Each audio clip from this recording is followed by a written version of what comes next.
Who here has ever heard of that little voice inside your head? The one that shows up right before the last round of negotiation, before you walked into a job interview, or before you go on that very first date, that sounds something like, "You're not pretty enough. You're not smart enough. You are not enough." Let me see some hands.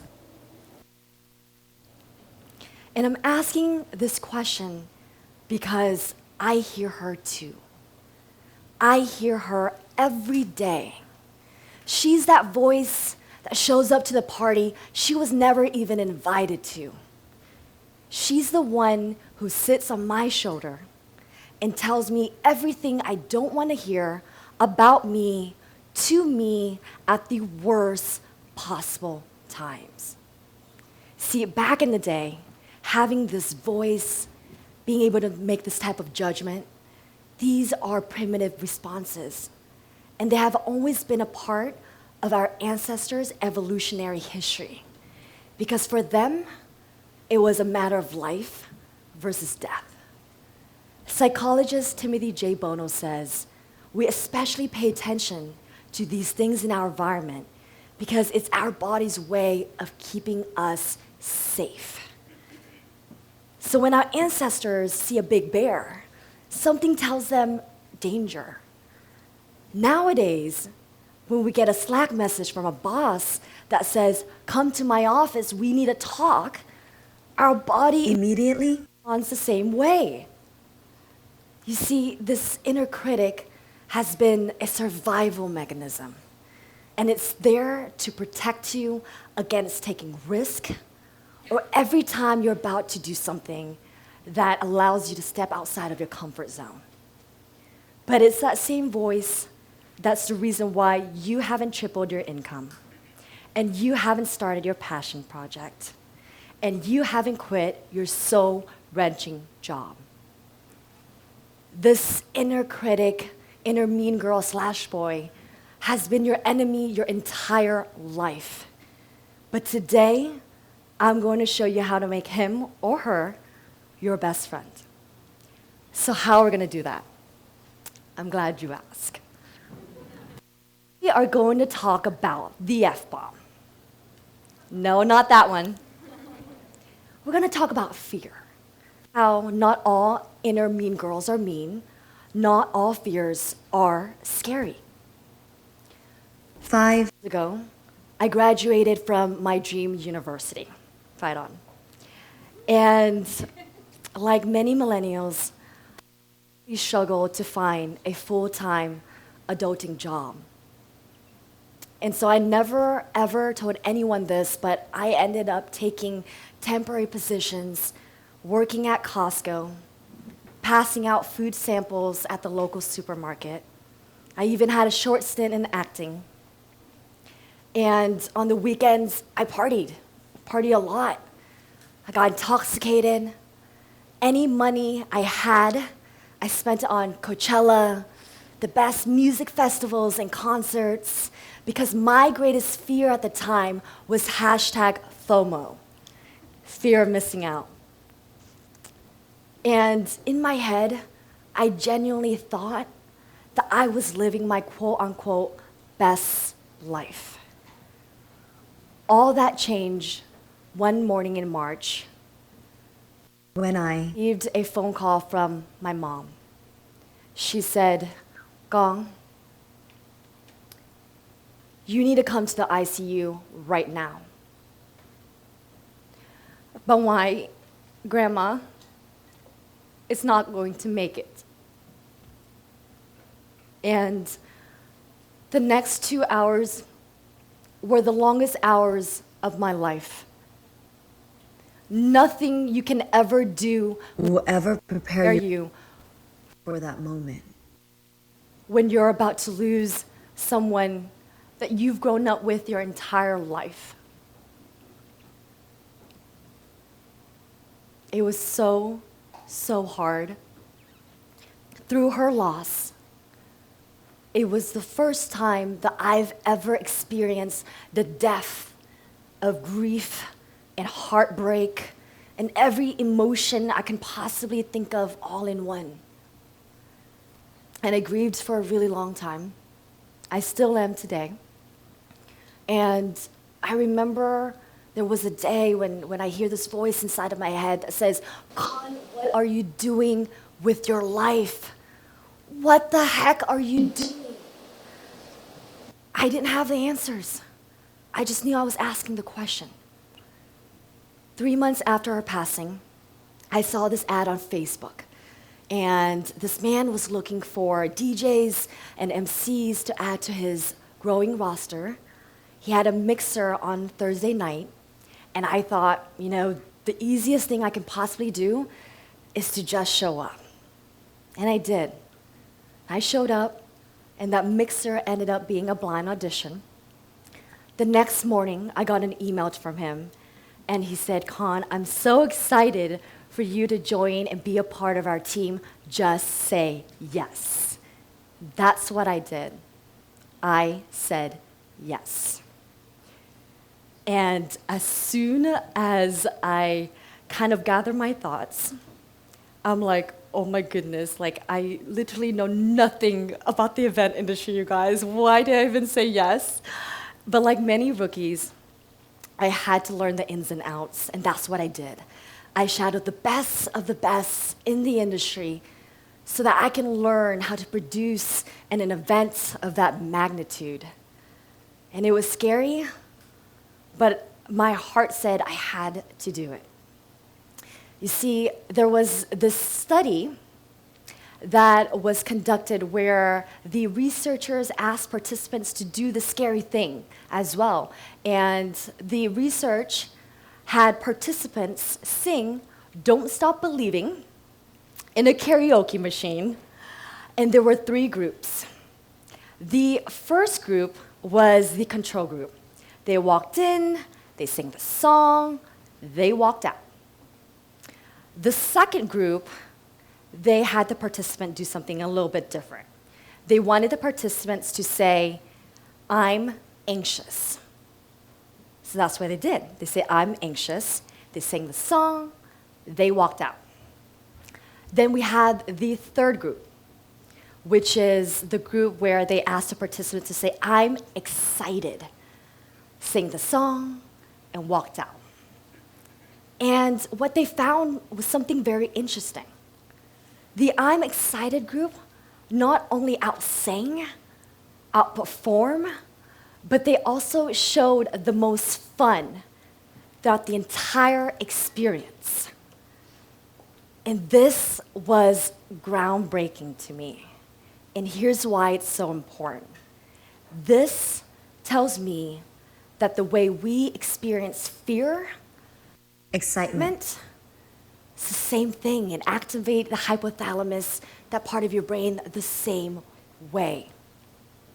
And so, got a phone call from my now mentor, and he said, Khanh, I have good news for you.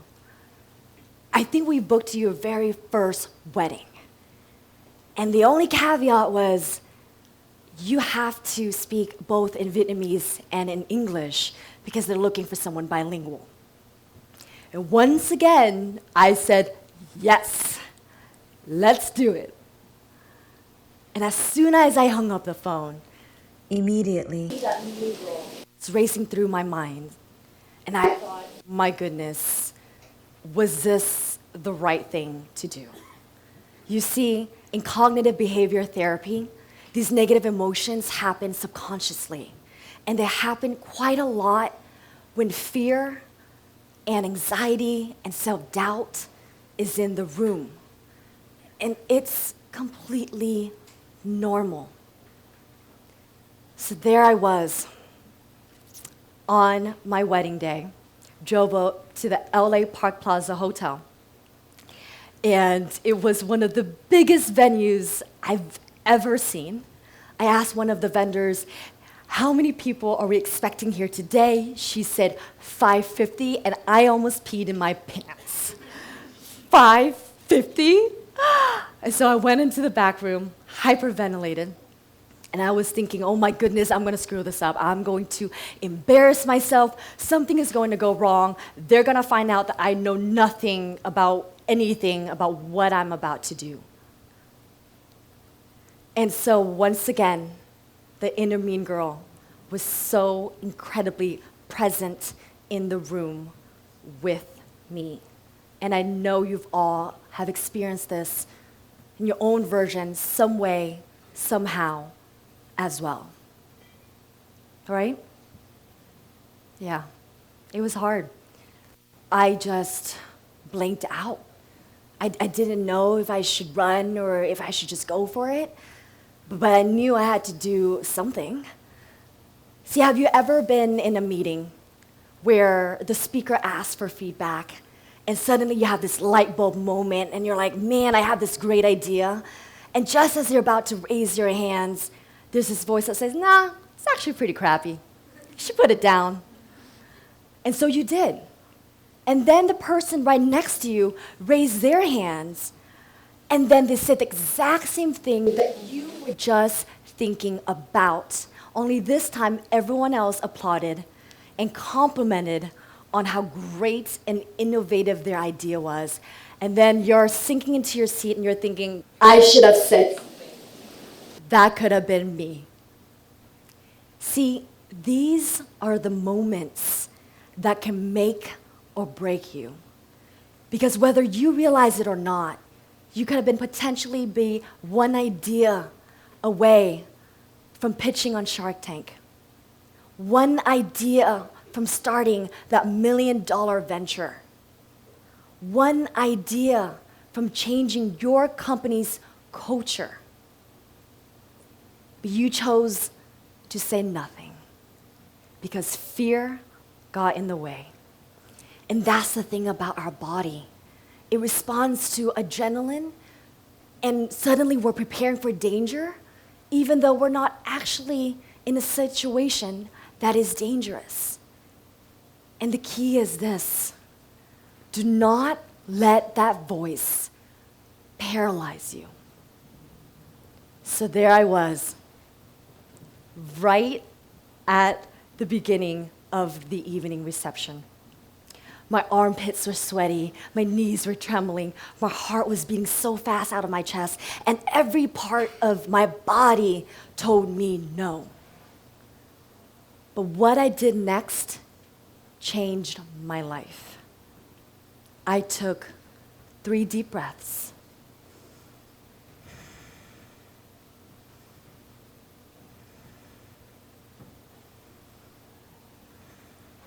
And I said to myself, Khanh, you got this. And boom, it was showtime. And you bet I killed it. See, that's the thing. The decision to do something or not to do something actually happens so quickly. It happens within milliseconds. And all you have to do is decide just to do it. And when you want to hear a little secret, I did the exact same thing just before this talk. Hyperventilating, coughing, freaking out. But I followed those 2 things. And that is how it brought me here and actually be able to speak in front of all of you, because it really is so nerve-wracking. And here's the thing about fear. Fear is always going to be there. It is never going to go away. The inner critic, the inner mean girl and boy, he or she is never going to go away. And she's still with me every time I'm about to do something big. And for all of my powerhouses, my founders, my CEOs, my mavericks that raised their hands earlier, I know that you have these self-limiting beliefs too. We all do. And that's okay. But really what's going to differentiate the highly successful, effective people versus the latter is what they choose to decide thereafter. So next time when you're about to walk on stage or do something really just freaking scary, I want you to try to do 3 simple things for me. Number 1, if you start to hear that inner critic, recognize that that voice is there and tell that voice, thank you. Thank you for showing up today. Number 2, after you show gratitude, take those 3 deep breaths. Let's try it right now. Let's try it, okay? 1, 2, 3.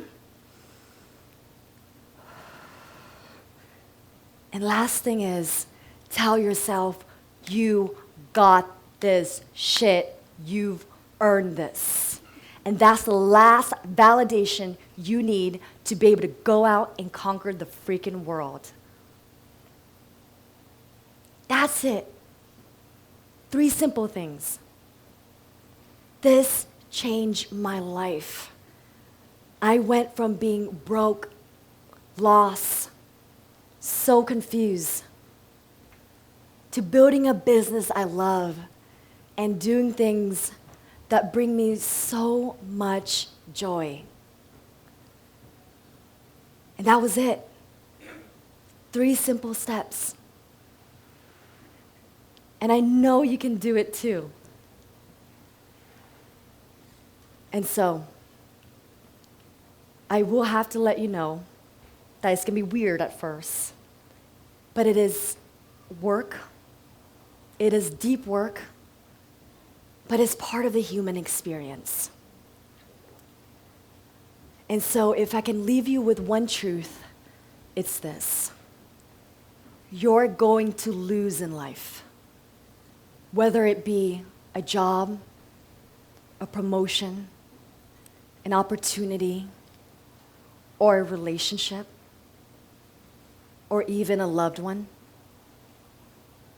But the one relationship you will never lose is the one you have with yourself. Thank you very much.